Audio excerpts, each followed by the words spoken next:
what is up, you guys? This is Carlos and Anthony with the MalcoCast. Thank you very much for joining us today. A big welcome to all the new subscribers and all the old ones as well. We love you both equally. Today we are talking about Get Back. It is a Beatles documentary that is on Disney Plus. This is a documentary that Anthony had wanted us to review, and so we're going to be reviewing it today. Isn't that right, Anthony? Yeah, man. When I heard about it, I instantly thought, I was like, man, that might be a fun topic to talk about. I didn't know you guys would all be on board. But yeah, I'm glad you guys were. Yeah, no, I mean, I have to say, though, that I know who the Beatles are. Everybody does. I'm not necessarily a Beatles fan. I do enjoy, Thanks. I do enjoy their music. And so when you approach us about doing this, I thought it would be fun because I like documentaries, and hey, if it's on Disney Plus, it's free, right? So why not watch it? Right, I'm the same way, dude. But I've I never have been a to huge. Oh, sorry. Go ahead. no, but I have to admit though, when you said that it was long, dude, you were not kidding. You were not kidding. Well, it's got to be over 9 hours, right? Well, it's 3 episodes. Each episode is 2 hours long. So Plus some. 2 hours plus some. plus some. Yeah, some of them are longer than 2 hours. So it was a commitment to watch it, but there was a payoff there.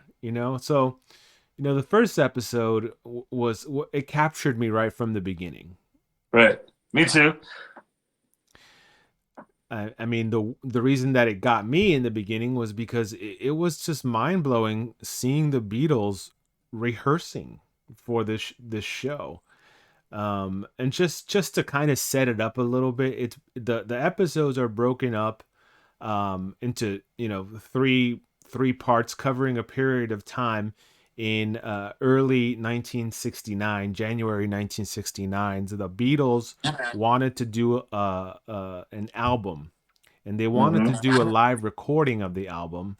At the same time, they wanted to do a television show, um, and so they hired their Apple music crew. It's a recording company that went out and well, I think it was like a production company actually, but Yeah.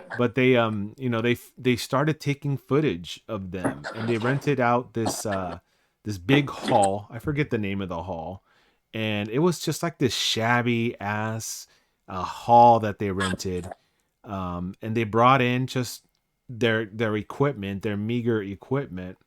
And the first episode starts with them rehearsing and jamming. Hmm. And I thought it was just kind of like, wow. I mean, I've, the only time I've ever seen the Beatles has been like on TV or in music videos, never in a situation where they're, creating songs and jamming. Right. Right. What do you think about that? Well, it's funny, dude, because when they first started playing, I was like, man, they sound like shit. Like, when they were sitting in the room, like, I was like, I don't know. Dude, because I'm like you, I was never a Beatles fan. Like, I heard of them. My mom was into them a little bit, but they weren't ever a band that was ever on my radar, dude, that I wanted to even consider listening to, like. Yeah. So you actually thought that the Beatles sounded bad when they started rehearsing? Yeah, dude, I thought they sounded like shit. Like, I was like, this is the Beatles? Like, because literally, dude, this was kind of my first time ever, like, really watching them. Mm-hmm. I've heard of them. Never really paid much attention to them. Never wanted to dissect their catalog of music, Mm-hmm. Mm-hmm. But what this documentary, like, it gave me a different appreciation for them.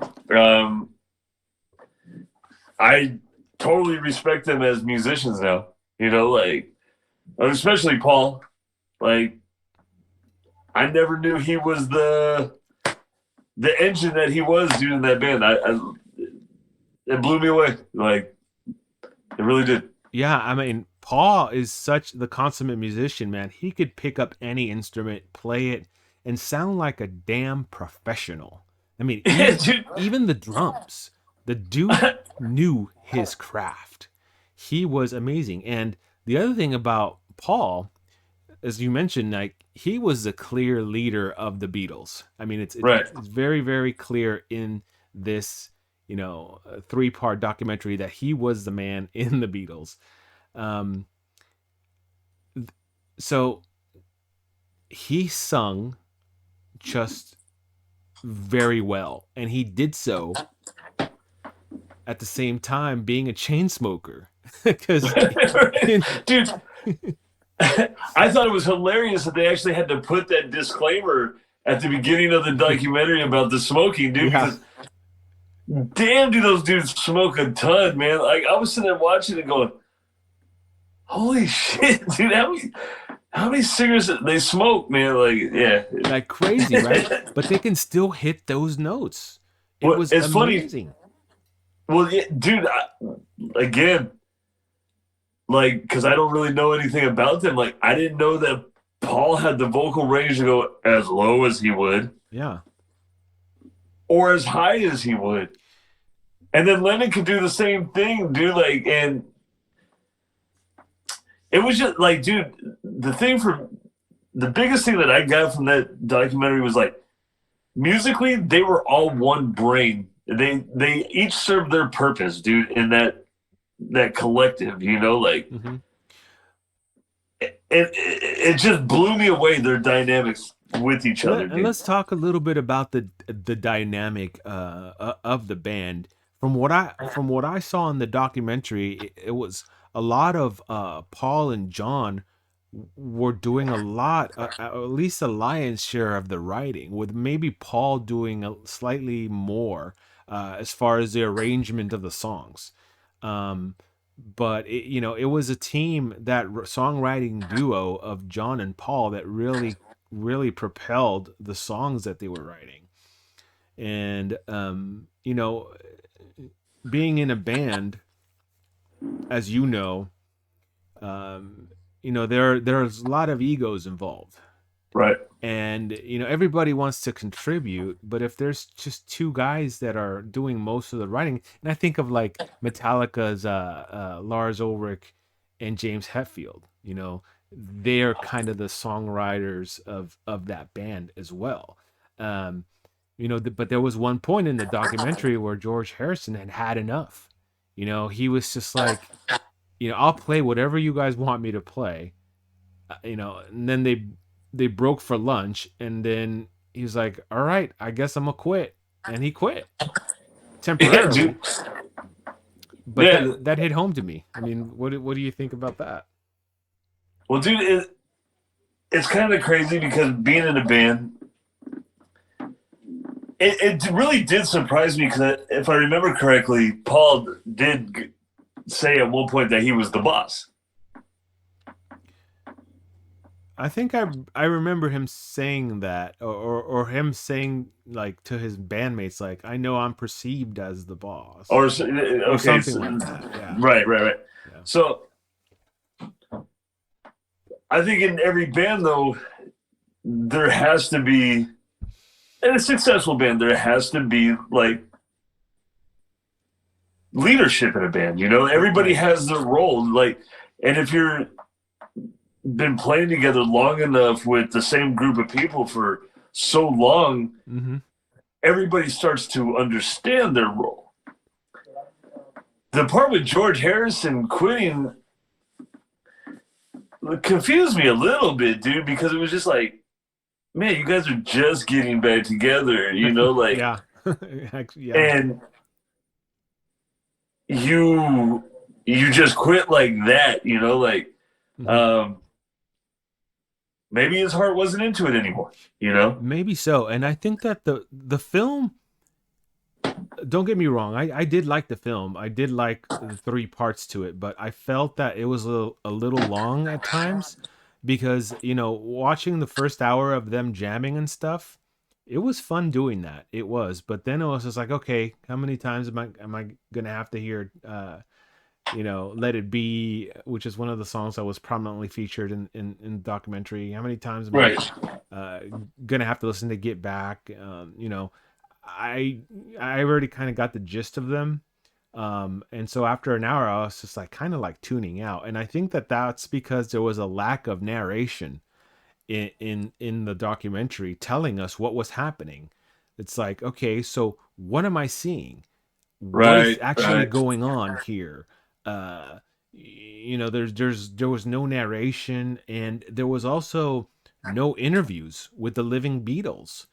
Like, Yeah, that would have been cool. That would have been really cool. yeah, Um, I never. It's funny that you say that because I never thought about that. Like, uh, having when they would cut in like somebody talking about what we were seeing. Yeah, that would yeah, have been nice to have, dude. That would. I agree with you there. yeah. It would have been nice to have just to like kind of narrate. Okay, so, well, because it was like it would be really weird because they'd play a snippet of song, then they would cut to a different song, then they would cut to them smoking a cigarette, bullshitting, and then they would cut to a manager meeting of some kind, and it'd be like, what, what, what the fuck is going on? Like, are we done with like listening to like Let It Be now? Or I would have liked to have had more of a narration, and I would have liked to have like heard what Paul and Ringo would have to say in retrospect of like looking back at that time. You know, I'm sorry if I'm spoiling it here, but you know, they started out wanting to do a live show and they didn't do that on the scale that they wanted to, because there was talks of them going to Africa and Saudi Arabia and doing all of these exotic locations, and in the Uh-huh. end they opted to have a concert, a live show high above their recording studio in Liverpool, uh, where nobody could see them, everybody could hear them, and it was just not, what they had originally set out to do. um, You know what though? In some ways though, I think that the way they went out though was fitting. For this, all you can do is hear them. You can't see them. Like it was kind of like their songs were ringing through the whole town. The whole city from where they were recording at. Like mhm. you could hear them. Yeah, and some people And could. kind of nostalgic in a way, dude. Like because everybody knew, spoiler, people on the ground, everybody knew who it was, dude. Yeah, Like, but then there was some that didn't, though, right? And then there were some old crogies that were like, "Oh my god, woken up and I was sleeping," and complaints, and then the and then the cops tried to shut it down, yeah, the and cops. I thought that was so funny because they were just like, "Oh, we don't want to take it there, but this is a disturbance of the peace and blah blah blah," and they finally kind of calmed down when they brought him upstairs to the roof to see the performance, and they let him finish it, and I thought that right. was kind of cool. Well, Um, dude, I was cracking up though on that part with because the sergeant, yeah, the the sergeant comes sergeant in kid. afterwards, and he's like, "Are my guys in there?" And they're like, "Yeah." And he says something else to the lady, and he's like, "But my guys are up there, right?" Yeah, He was just trying to get in there to see a free concert. Like he yeah, didn't care yeah. about arresting nobody. Yeah, that was funny. Yeah, I thought that was funny that they didn't stop. They were like, "Fuck this, we're just gonna continue playing," and everybody was like, "Oh, we don't know what's going on." Like, acting dumb. Because that's happened to us. Recording, cops would come, or we would play a show, and like police would at a house party or something, and police would come and try to shut it down, and yeah. If only you were the Beatles, mate. Yeah. So I mean, those are my critiques. I mean, I did like it overall. My critique was that I think it needed more narration. It was a bit long in some places. See, I'm Um, just the opposite though, dude. yeah. Because I want to know what was left on the cutting room floor. Like what shit did we get to see? Right. Like what shit was in there that like maybe portrayed someone in a bad light, or Oh, a I know what different you're light. talking about. You're talking about Yoko Ono. Well, dude, like that's one takeaway that I had from this documentary is all the stuff you ever heard about Yoko. In the documentary, she's just sitting there most of the time, just minding her own business, you know. So maybe Except it when she was was. screeching like a banshee.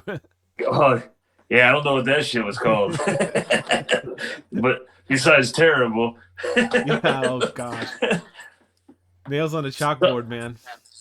Yeah, and like another takeaway was it was interesting to me how easily all the people around them wanted to spend their money. Like let's go do the show here, let's do this here. Oh, maybe we should record it like this, or it's just like, man, all these people grabbing, want a Yeah, piece I of the mean, pie. they had a whole entourage there. That was for sure, man. But back to like Yoko Ono, right? We don't know. People like to say that she broke up the Beatles and that, she was up in the mix. And you can clearly see that there was like frustrating times, especially when like Paul was like, you can kind of tell that Paul was just kind of like a little bit perturbed that Yoko Ono was there. At one point, he was like, "Oh, that's going to be the headline that like the Beatles break up because Yoko Ono sat on an amp," right? Um, so he would make like little comments here and there, but you couldn't really tell from the footage what was going on behind the scenes of the whole Yoko Ono dynamic. Um, I personally think that she was probably treated unfairly by the British press and the British people. Um, just because Linda McCartney was in the mix just as much as Yoko Ono in that studio, and so was Ringo's wife. Ringo's wife was there, but we never hear anything negative about Ringo's wife or Paul's wife. All we hear about is Yoko Ono, and maybe that was her. Maybe that was the director Paul Jackson's way of kind of telling how it really was. Right. Well, the other part that I thought was interesting is there was the part where they were reading the press clippings, and they were talking about the spoiler Yeah, when George Harrison quits.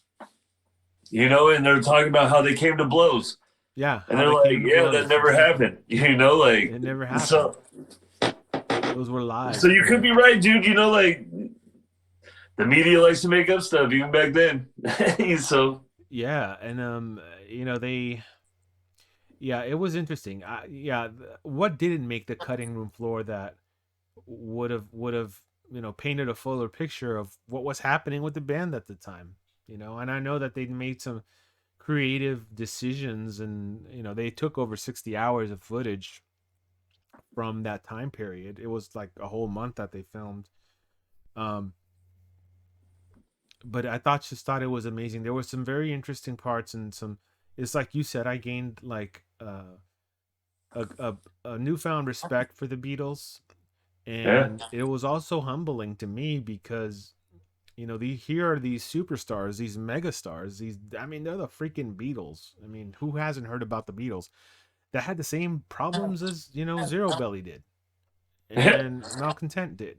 right, right. And every other band that's ever picked up a guitar and played. Dude, that's the thing that before we started tonight, you and I were talking, and I was like, dude, I would chuckle all the time because they would be having discussions. And I was like, oh, I remember that one, or like, oh God, I remember arguing, having the same kind of argument, or Yeah, with just Maddie or with Heath or with whoever. yeah. So it put it into like, yeah, they're the Beatles, but in reality, we're all the same, dude. Like as far as like that camaraderie that you have as being in a band, dude. It's like Yeah, it like you, dude. It tripped me out. I was just like, oh, there's really no difference. absolutely.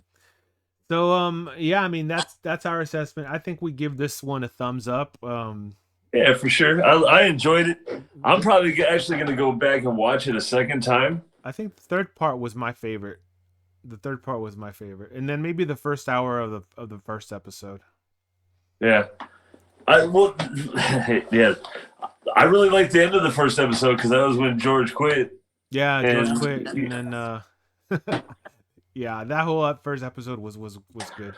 I have to that was say. something else I wanted to talk about though, because dude, when you remember after spoiler, George quits, and then Lennon, they don't know what's going on with Lennon because he's gone too. And then Yeah, Ringo makes a comment. Now we're down to, or Paul makes a comment. Now we're down to two. yeah, If you watch that video though, dude, that shit was fucking with Paul because they kept showing him and everybody talking around him, and he's just sitting there thinking, like, they loved each other, dude. And I do know that they had a guy, Epstein, yeah. Their that used manager. to that would keep. He was the manager, and he would keep them together. And you can really see in that video because they bring it up. It hurt them not to have Yeah, that togetherness anymore, dude. So that was something. Another thing that I really took away from that was like it hurt Paul when George quit, dude, because yeah, he wasn't. I don't think he was trying to be an ass to George. He was trying to help him. yeah. I mean, they were in the pursuit of the perfect song, and in Paul's brain, he was hearing the sounds one way, and George was hearing it a different way. And when it's your song, quote unquote, your song that you brought to the table, you want it to sound exactly how it's in your head, right? Right. That's when the egos get in the way. I'm sure that's happened to you guys too, where Oh, for sure, dude. For you've sure. told Yayo to play a certain way, or Maddie's told you to play a certain way, and it's like, shut up, let me play how I want to play. Well, Um, dude, Maddie, to be honest with you, there was a time we were playing a song live, dude, and Maddie yells at me as I'm playing it. You're playing it too fast.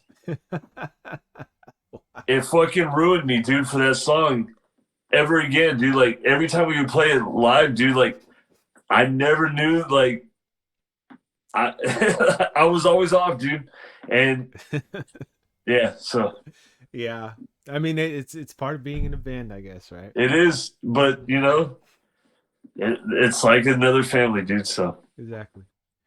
Well, I think that's going to be it for today's MalcoCast. If you have seen this documentary, let us know in the comments what you guys think about it. Which one was your favorite episode? Which Beatle is your favorite, if you have one? Make sure that you subscribe to the MalcoCast and give us a thumbs up. And we will see you next time. Peace.